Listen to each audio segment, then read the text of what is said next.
আজি আমি ৰাতিৰ সাজটো দাংবডি ভাজি আৰু ৰঙালাও দাইলে বনাম। বজাৰৰ পৰা এয়া দাংবডি কিনি আনিছোঁ। সচৰাচৰ আমাৰ গাঁও অঞ্চলত দাংবডি পাচলি অলপ সস্তা, টাউনৰ লেখীয়া নহয়। ইয়াত অলপ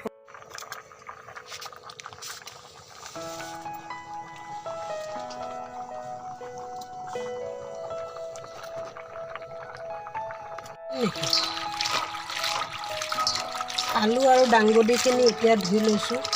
ভাতটো মোৰ বৰ্তমান হওঁ হৈছে। এতিয়া এইখিনি ধুই মেলি ৰেডি কৰি লৈছোঁ। তাৰপাছত দাংবডিখিনি ভাজি দাইল পাতি দিম, ৰঙালাও দাইল।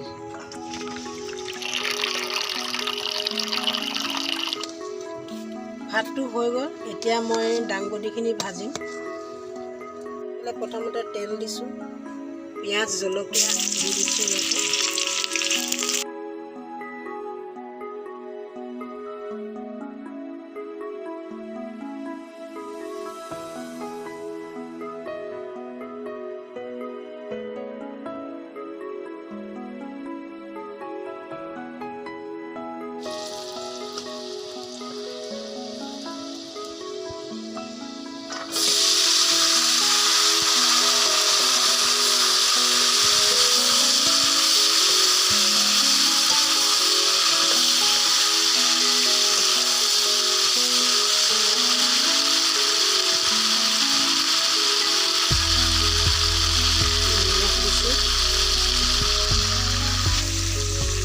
মোৰ চেনেলটোৰ নাম গাঁৱলীয়া জীৱন। আপোনালোকৰ যদি চাই ভাল লাগিছে, মোৰ চেনেলটোত ছাবস্ক্ৰাইব কৰিব, লাইক কৰিব, শ্বেয়াৰ কৰিব।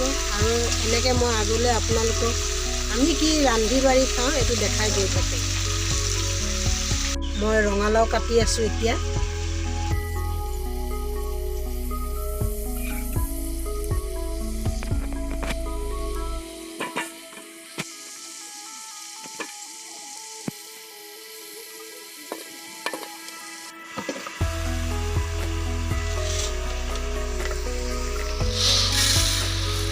এইখিনি দাইল,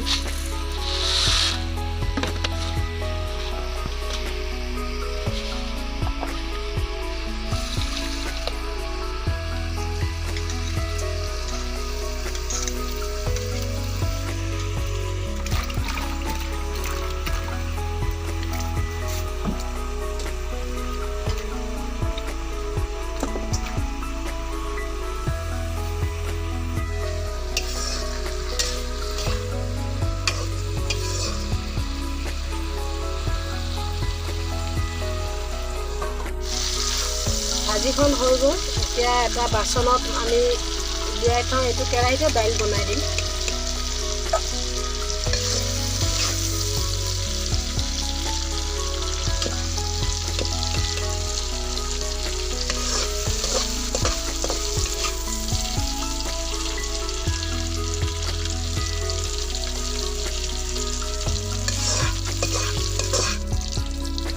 এতিয়া মই দাইল আৰু ৰঙালাও বনাম।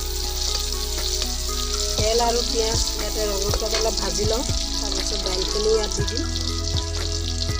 ৰাতিৰ সাঁজটো আজি আমি এনেকৈয়ে খাম। দাইল আৰু ৰঙালাও।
দাইল হৈ গ'ল, দাংবডি আলু ভাজি হৈ গ'ল, ভাত হৈ গ'ল। আমি আজি ৰাতিৰ সাঁজটো এনেকৈ খাম।